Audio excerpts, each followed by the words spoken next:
good evening everyone. Welcome back to the playlist of biology. So, today I will discuss about the cuboid cells and the thread-like cells. Actually, I am continuing with my last video lecture. So, let's start. Cuboid cells क्या होते हैं? Cuboid cells are found in epithelial cells. Cuboid cells भी आपको epithelial cells में मिलेंगे in single layer, cube-like in shape. Cuboid name से specified है कि जो सेल्स होंगे एपिथेलियल सेल्स में अगर आपको क्यूब शेप के मिलते हैं तो दैट मीन्स कि वो किस टाइप के हैं, क्यूबाइड शेप के. These cells have large central spherical nucleus. ये यहाँ की खासियत है इसकी क्यूबाइड सेल्स की कि क्यूबाइड सेल्स में आपको बड़ा सा न्यूक्लियस मिलेगा सेंटर में और स्फेरिकल शेप का मिलेगा. फंक्शन क्या है क्यूबाइड सेल्स का? These cells perform the function of secretion and absorption.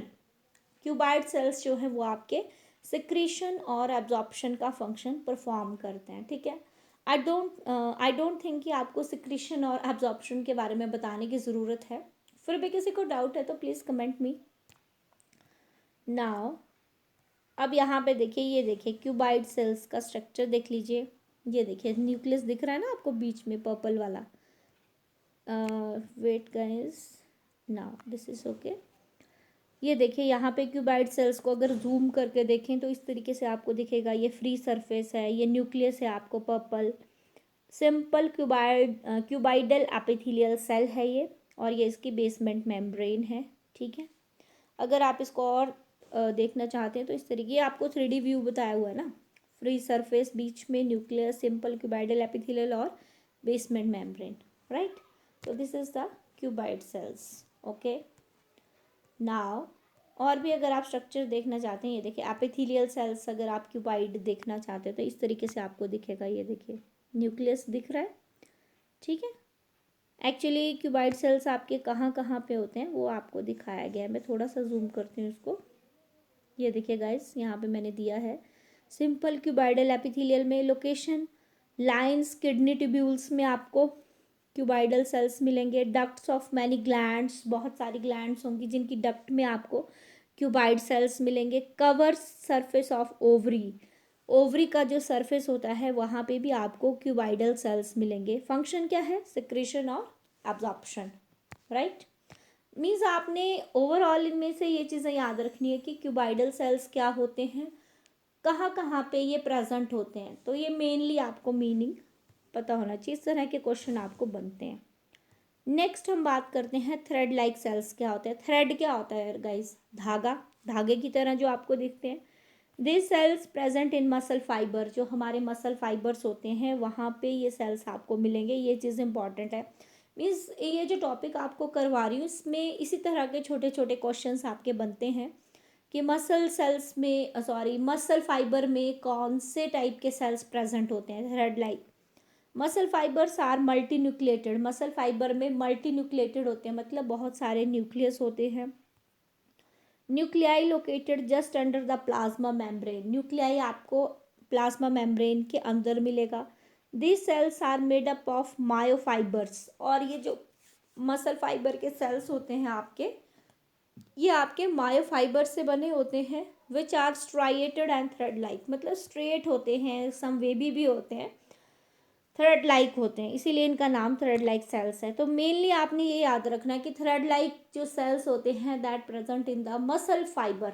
Right, now muscle fibre के थ्रेड लाइक सेल्स आपको किस तरीके से दिखाई देंगे उनको देख लीजिए. जैसे फॉर एग्जांपल ये एक मसल फाइबर है.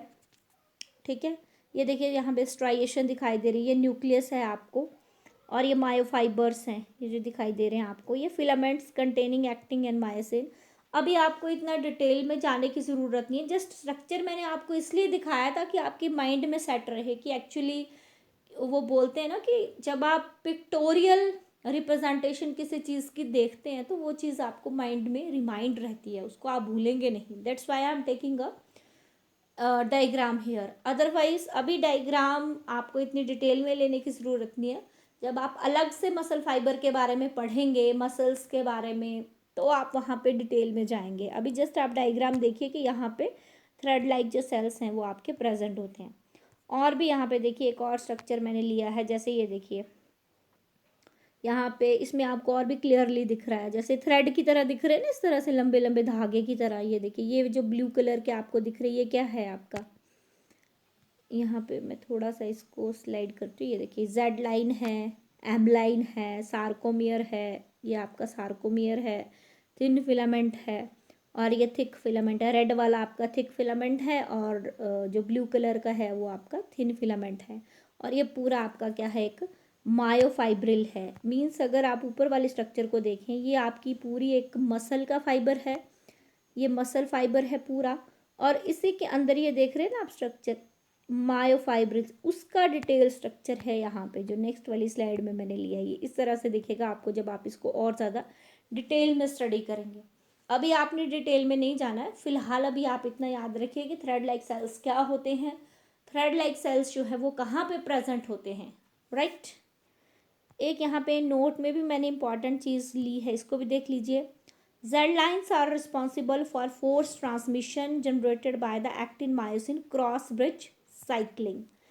कई बार क्वेश्चन आ जाता है, जैसे इसी डायग्राम में अगर आप ऊपर जाएंगे, ये देखिए जेड लाइन है ना, यहाँ पे ये पर्पल वाली आपको दिखाई दे रही है, दिस इज जेड लाइन। इसका फंक्शन बताया हुआ है कि जेड लाइन आर किस लिए रिस्पॉन्सिबल होती है, force transmission generated bye actin myosin cross bridge cycling.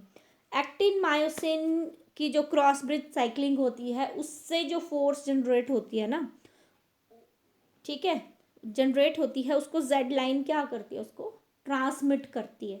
ठीक है, जैसे आप कोई चीज़ उठाओगे तो जोर लगता है ना आपका, तो ये किसका काम है, जेड लाइन का, फोर्स को ट्रांसमिट करने का, राइट गाइज। तो this is all about for today's lecture. Any queries please comment me on the YouTube comment section, and like, subscribe, and share my videos. Thank you so much guys, keep enjoying.